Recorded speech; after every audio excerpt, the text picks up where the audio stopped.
A good philosophy for the 21st century is, after you die, you become your web presence. So I decided to document this stage of my life. Here, let me recap exactly where I'm at right now.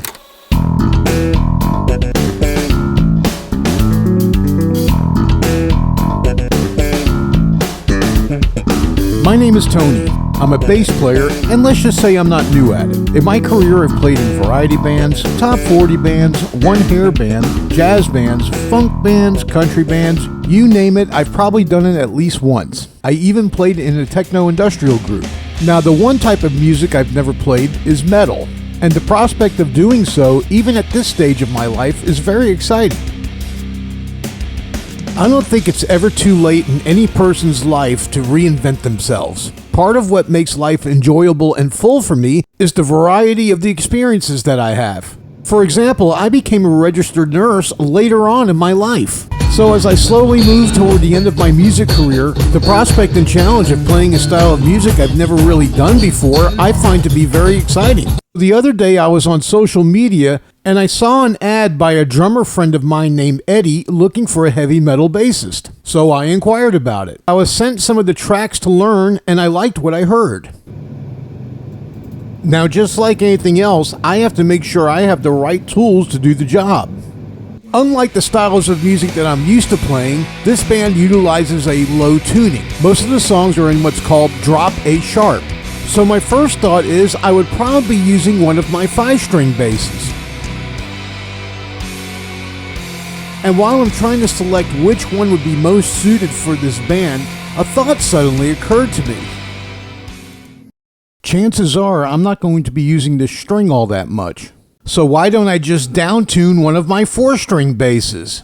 And I think I have the perfect bass for the job right here. This is my 2013 Ibanez Destroyer bass modified with EMG pickups. It's very easy to play, it has a super fast neck, and it weighs less than 8 pounds. And the body shape looks like it was made for this type of music. I'm going to break into one of my 5-string sets and pull out all of the low strings and make a BEAD Destroyer, and then tune it all a half step down. Yep, that's the BEAD Destroyer. Just put the new strings on it. All I did was file the nut out and re-intonate it, and I got it. It sounds perfect. Pretty happy.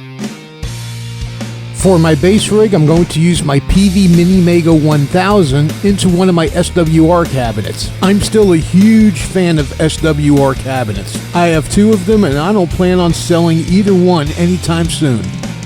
The biggest dilemma is going to be my choice of effects for this band, particularly the use of overdrive and distortion pedals. I've always played styles of music that didn't really require using overdrive or distortion on bass, but I do own a few options to choose from. I have a TC Electronics Mojo that other bass players have said does a really good job, but I also own a Generation 1 Darkglass B7K. This box has long been praised by heavy metal bass players.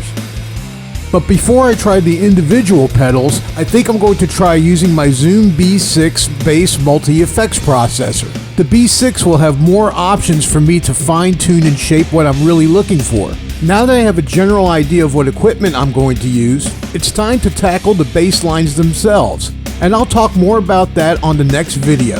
Please like this video and subscribe to this channel, and thank you for joining me on this brand new adventure.